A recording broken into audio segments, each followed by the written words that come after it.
your job checking eggs? I kept in the thing about, there was 2 duck eggs. 2 duck eggs? Yeah. We're getting duck eggs? No, not right now. No. But we got some yesterday. Yeah. Yeah.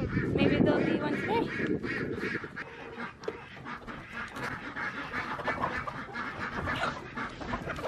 There's a wooden.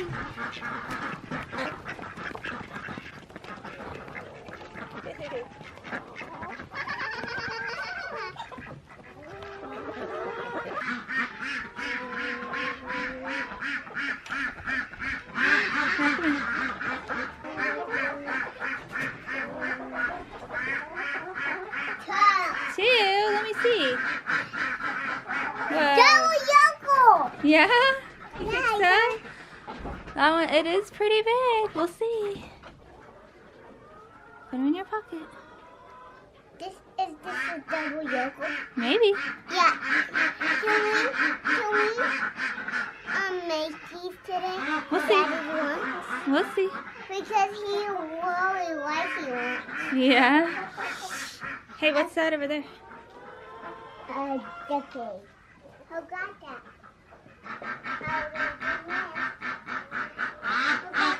Out of the nest. Yeah, let me see. Oh. It's fun to get duck eggs again. Hey guys, I know I haven't been around much lately, and that's just because this pregnancy has been kind of rough for me. It's definitely been one of the roughest out of all of them so far, and so I've just been kind of taking it easy and focusing on homeschooling and all that. But now we have Christmas break, and I feel like I can take on some more of the load of making videos. So today I wanted to talk to you guys about a question that we get a lot, which is, are kids expensive? And we get questions like, do we make a lot of money? Or do I work outside the home? Or how can we afford to raise all these kids? So I just kind of wanted to give you the facts versus the myths and share some ideas of what we do.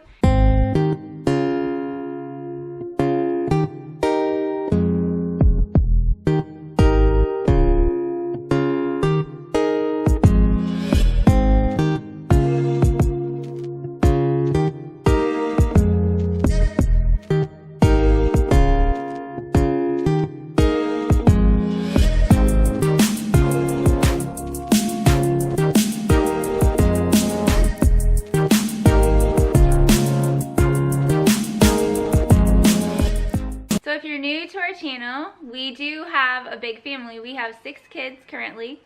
We have 5 boys and 1 girl. The ages are about 18 months to almost 13. Our oldest will be 13 in February. And then I am due in late February with another little girl. So we're really excited about that, and we enjoy having a lot of kids. We enjoy time with our family. It's our favorite thing to do is just be together and doing things as a family. And so one of the questions that we get a lot of the time is, how can we afford to have all of these kids?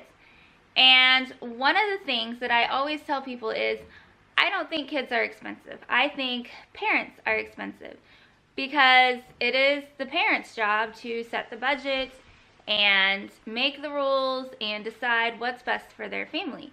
And so for us, one of the things that we have always done is to have a budget. And we try to sit down and make a budget together every time Jeremiah gets paid, which is every 2 weeks. So we are able to live within our means because we sit down together and we do a budget. So I don't work outside the home. And we've always been a 1-income family. Jeremiah's always been able to provide for us. And so I don't have to work outside the home, and I'm very blessed to be able to do that. I love staying home with my kids and homeschooling them. We don't do extracurricular activities. The older boys played baseball for a couple of years when we lived in town, but it's not really a good option for us right now living in the country. And we don't do any like dance lessons or soccer or any of those things that a lot of parents put their kids in. Our kids love to be outside, and they're always inventing things out there and having little forts and towns and playing in the creek and stuff, so we really like to encourage that. As a family, we do activities like hunting and, of course, raising our animals, and we really enjoy that kind of stuff.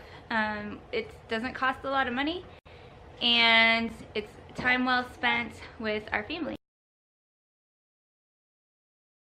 Most of the clothes that the kids get are hand-me-downs from their cousins or from thrift stores. I really like going to thrift stores for kids' clothes because there's a lot of variety and they're cheaper that way.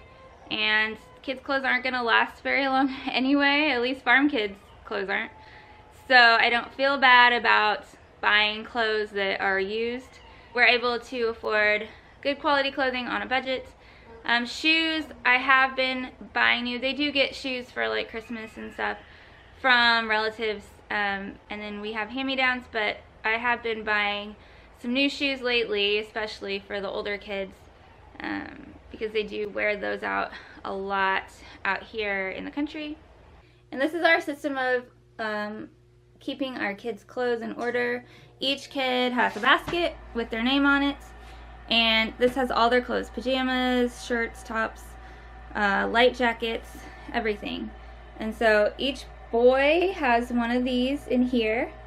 Charlotte keeps hers in her room since she's the only girl. I let her keep hers in her room. This is for socks and underwear, but each boy has one basket, and that is where all their clothes are kept. We do have some nice shirts hanging up here for them if they want to wear them for like church, but that's just keeping them nice and neat and kind of wrinkle-free. So they don't have a ton of clothes because they just don't need a lot of clothes. They tend to wear the same thing over and over again, their favorite stuff, and that works for us. I do make a lot of our food from scratch, a lot of our breads and breakfasts and things like that, a lot of desserts. And then we do can, and we grew a garden this year, and we put away some, and hopefully next year we'll be able to do more of that. We spend about $250 to $300 on groceries, so that's $500 to $600 a month. And that includes everything, household items too, like soap and shampoo and toilet paper and all that stuff, as well as our food. And we also have a meal plan. I keep an inventory of what's in our freezers, and I'm able to make a meal list for the whole month from those lists. And it really helps to be able to meal plan and know what's going to be for breakfast or lunch or dinner on any certain day. So another reason why people might think kids are expensive is because of Christmas. There's just a few days left to Christmas. I can't believe it. And I just got done wrapping all the kids' presents. So I'm going to show you our little pile of presents and kind of explain to you why it looks the way it does. These are all of the presents for 6 kids. And the reason why there's not a huge pile is because we've never done Christmas that way. We've always tried to keep it low-key and focus on family and being together and enjoying what we have. And of course, to celebrate the birth of Christ, even though, you know, it's probably not December 25th, but it's a celebration that counts, and so we do that. We spend a lot of time with family, and so we try to focus on giving gifts that we know the kids will enjoy, that will pique their interest and help them to be creative. We do give a lot of books and games and things like that. We've done that in the past. We don't have TV, so we don't do video games or movies or any kind of electronics like that. The kids don't have iPads or anything like that, so they read a ton, and they have creative toys like Legos and things, but we don't do a lot of electronic entertainment. Once in a while, we will watch a movie on Amazon through our computer, but that is it. And so we enjoy that. The kids don't seem to mind. They have a lot of fun out here with each other and outside playing with the animals and running through the woods. So we just try to focus on gifts that we know will encourage them to follow their interests and that they will enjoy and will take time and learn how to do things, and that will help them to be creative. We do have stocking stuffers. So here's a box of little stocking stuffers that we have picked out. A lot of crafty things. Just some random stuff that they'll use up, I'm sure. And they get so much from their grandparents and aunts and uncles and things, so we really don't worry about them being neglected or not having something that they want. So it's always worked out well for us. We don't spend a ton of money on Christmas, and we always budget for it beforehand, so we're never in debt, and I just think that's a really good way to do it.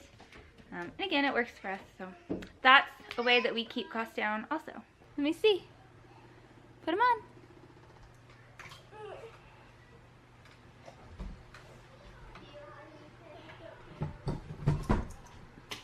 Oh.